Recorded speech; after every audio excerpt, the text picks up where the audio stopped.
Hello guys, welcome to Pakistani real reaction. तो कैसे हैं आप सब? उम्मीद है आप सब बढ़िया होंगे। मेरा नाम है मुदस्सिर। मैं हूं बशीर। सो गाइस, भारत बनेगा अपनी भारत करेगा अपनी फॉरेन डिप्लोमेसी से पूरी दुनिया पर राज। How India is becoming Asia Switzerland. जिस तरह स्विट्जरलैंड दुनिया में डिप्लोमेसी के लिए जाना जाता है और न्यूट्रल अपने रहने के मामले में जाना जाता है, इंडिया भी वो बनने लगा है अपने डिप्लोमेसी के दम पर। तो कैसे बनेगा देखते हैं। काउंटडाउन करते हैं 3, 2, 1 एंड स्टार्ट। स्विट्जरलैंड सुनते ही आपके सामने क्या इमेज बनने लगती है?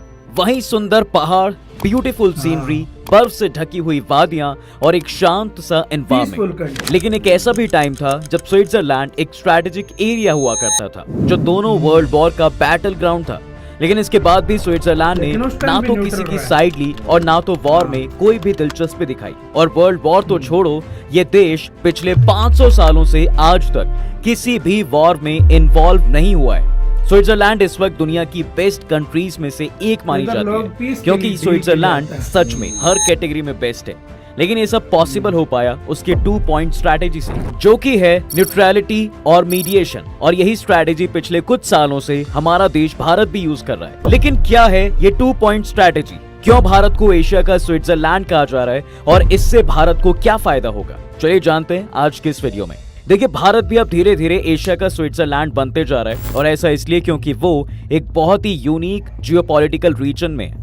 वैसे तो भारत एक विशाल देश है जिसकी पॉपुलेशन दुनिया में नंबर 1 है और दुनिया भर में सबसे फास्टेस्ट ग्रोइंग इकोनॉमी है। इसलिए वो अपनी पोजीशन और रिसोर्सेज को कुछ इस तरह इस्तेमाल कर रहा है कि उसके अलाइज भी उसका बढ़ चढ़ के साथ दे रहे हैं। दुनिया की one of the strongest military होने के बावजूद भारत ने कभी भी उसका मिसयूज नहीं किया, और आज तक वो काफी सारी वॉर लड़ चुका है, मगर उसने कभी भी फर्स्ट अटैक नहीं किया, जिस वजह से वो स्विट्जरलैंड की ही तरह दुनिया भर में अपनी पॉलिसीज की वजह से काफी ज्यादा जाना जा रहा है। ऐसा ही कुछ शुरुआत स्विट्जरलैंड में भी हुई थी, जहां एक समय वो था जब उसे इतनी अहमियत नहीं दी जाती थी। लेकिन उसका वो समय भी आया जब हर देश अब स्विट्जरलैंड के साथ आना चाहता है। स्विट्जरलैंड ने साल 1515 में फ्रेंच एम्पायर के साथ अपना आखिरी वॉर लड़ा था, जहां वो काफी बुरी तरीके से हार गया था। और बस तभी से उसने ये ठान लिया था कि आर्म्ड कॉन्फ्लिक्ट उनके लिए सही नहीं है, क्योंकि वो काफी छोटी कंट्री है। और इसलिए तभी से उन्होंने न्यूट्रलिटी का रास्ता चुना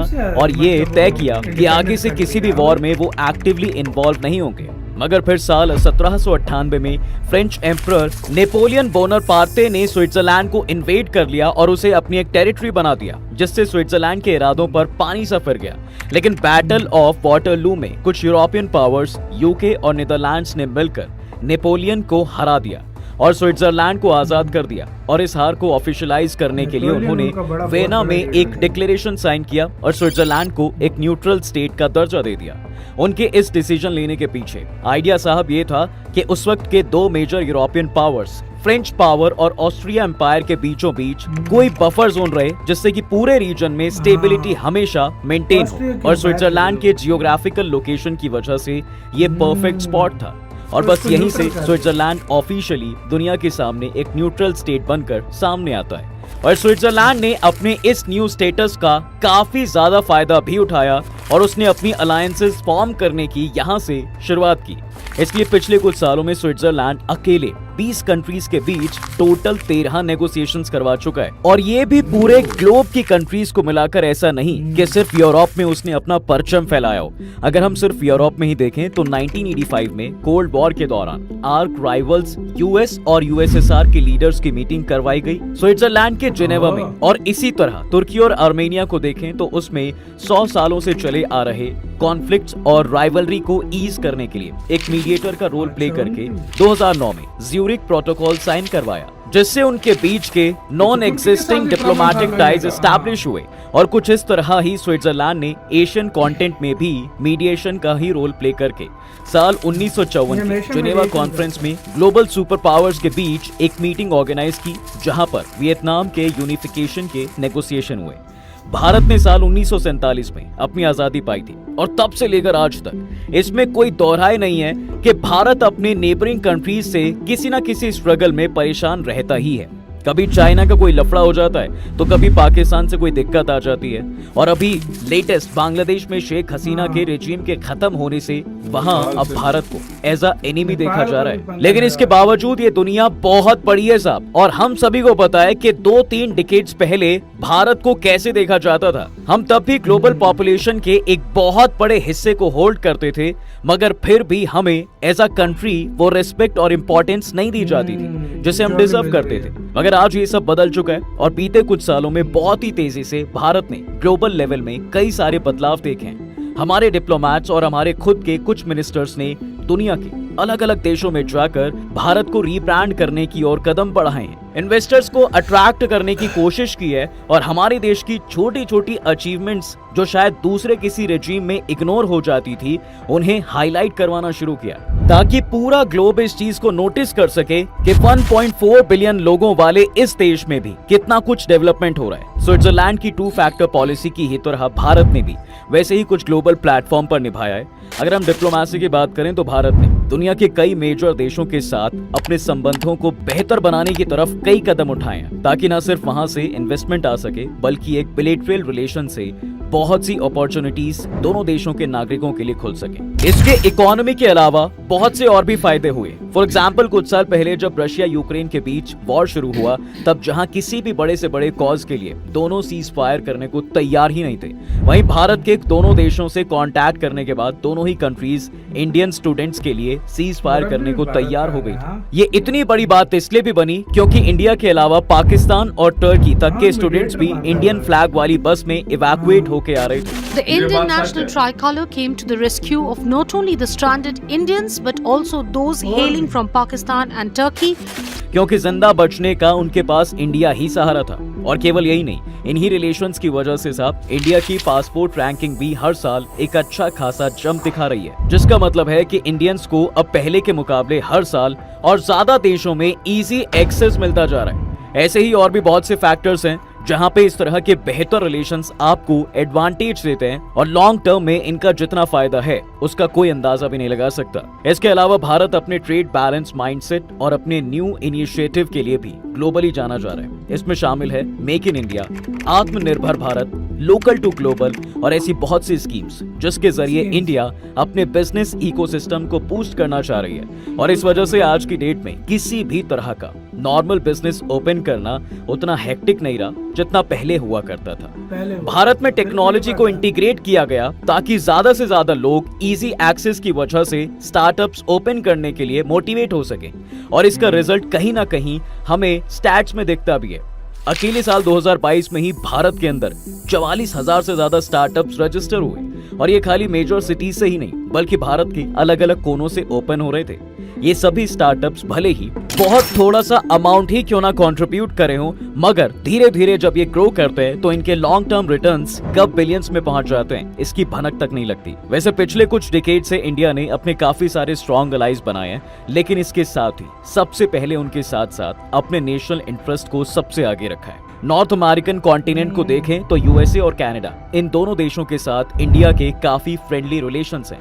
कनाडा की बात करें तो वो 10th लार्जेस्ट ट्रेडिंग पार्टनर है भारत का, जिसने साल 2021-22 में इंडिया के 52 प्रोजेक्ट्स में $76 मिलियन का इन्वेस्टमेंट किया था। और इन दोनों ही कंट्रीज के रिलेशनशिप यहीं तक नहीं है। आज 400 से ज्यादा कनाडा कंपनीज इंडिया में ऑपरेट करती हैं, और वहीं 1000 से ज्यादा इंडियन कंपनीज कनाडा मार्केट में बिजनेस करती हैं। लेकिन फिर भी जब बात नेशनल इंटरेस्ट की हो तो भारत उसको सबसे आगे रखता है। 2018 में जब Canada PM Justin Trudeau official visit पर इंडिया आए थे, तब उनको रिसीव करने के लिए ना तो पीएम गए, ना होम मिनिस्टर, ना फॉरेन मिनिस्टर, बल्कि उन्हें रिसीव करने के लिए एक जूनियर एग्रीकल्चर मिनिस्टर को भेजा गया था। और इसके पीछे रीजन था ट्रूडो का खालिस्तानी को सपोर्ट, और वो अक्सर उनकी मीटिंग्स में भी देखे गए हैं। इस वजह से इंडिया को एक पावरफुल G7 कंट्री कनाडा के ऊपर भी अपने नेशनल इंटरेस्ट को रखना पड़ा। फिर अगर बात करें यूएस इंडियन रिलेशंस की, तो ये दोनों कंट्रीज ट्रेड और स्ट्रेटेजिक दोनों तरह के बिलेटरल एग्रीमेंट्स में शामिल हैं। जहां इंडिया और यूएस के बीच लगभग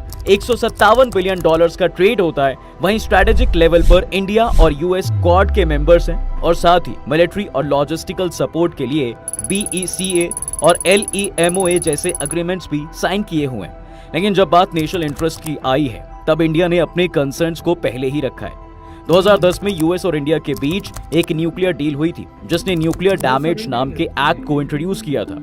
अगर यूएस भारत में न्यूक्लियर रिएक्टर्स को सेटअप करेंगे और अगर किसी रिएक्टर में कोई इंसिडेंट या एक्सीडेंट होता है तो वहां की कंपनी को इसके लिए लायबल माना जाएगा और उनसे 1500 करोड़ का कंपेंसेशन मैंडेटरी भी लेके रहेगी। अगर बात करें यूरोप की तो ईयू ने एग्री किया था कि जियोपॉलिटिकली इंडिया वर्ल्ड का एक मोस्ट इंपॉर्टेंट पार्टनर है।